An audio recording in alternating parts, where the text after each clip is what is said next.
Assalamualaikum warahmatullahi wabarakatuh. Berjumpa kembali dengan saya Iskandar Muda. Pada kesempatan kali ini saya ingin menyampaikan manajemen bisnis. Apa itu manajemen bisnis?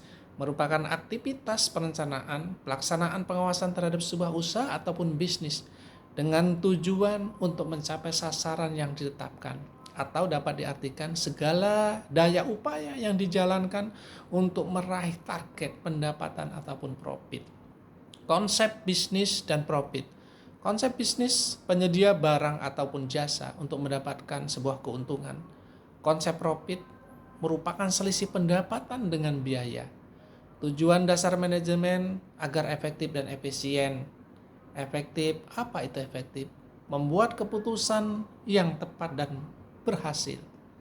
Efisien, apa itu efisien? Menggunakan sumber daya dengan bijak dan sesuai dengan biaya. Peran dasar seorang manajer terdiri dari interpersonal, informasional, dan dedisional. Seorang manajer harus memiliki skill. Skill apa saja harus dimiliki? Yang pertama, teknikal. Merupakan keterampilan khusus yang dimiliki berkaitan dengan jenis pekerjaan. Seorang manajer karet harus menguasai budidaya karet dan yang lain-lainnya. Yang kedua, interpersonal. Merupakan kemampuan untuk berkomunikasi, memahami, memotivasi baik individu ataupun kelompok. Selanjutnya yang ketiga, konseptual. Merupakan kemampuan berpikir secara abstrak. Yang keempat, diagnosis. Merupakan kegiatan memvisualisasi respon yang paling tepat terhadap suatu situasi. Seorang manajer harus memiliki skill komunikasi, kemampuan menyampaikan dan menerima ide atau informasi dari orang lain. Selanjutnya memiliki decision making, kemampuan mengenali, mendefinisi masalah dan peluang dengan benar, kemudian melakukan tindakan perbaikan yang tepat untuk pemecahan masalah sehingga mendapatkan peluang.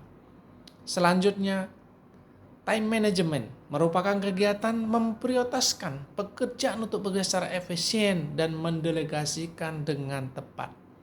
Sistem perencanaan dan pengendalian perusahaan melalui anggaran operasional meliputi anggaran pendapatan, produksi, beban SDM, administrasi umum, dan beban penelitian ataupun pengembangan.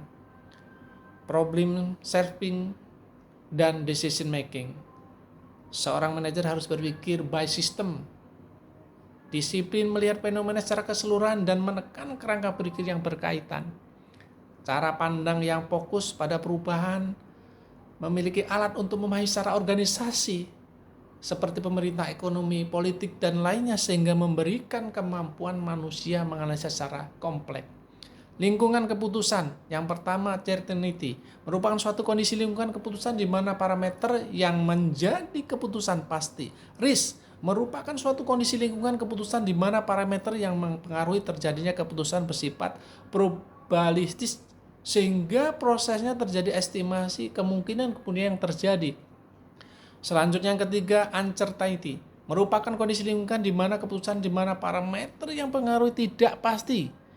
Yang keempat, konflik. Merupakan suatu kondisi lingkungan di mana keputusan memiliki keamanan, kepentingan. Kondisi ini terjadi karena ada persaingan, keterbatasan, konflik kepentingan, sumber daya, dan lainnya. Dalam mengambil sebuah keputusan perlu mengklasifikasikan prinsip prioritas masalah dengan pendekatan kemendesakan, yakni tidak penting, tidak mendesak, penting tetapi mendesak, tidak penting tetapi mendesak, penting dan mendesak. Terima kasih. Assalamualaikum warahmatullahi wabarakatuh.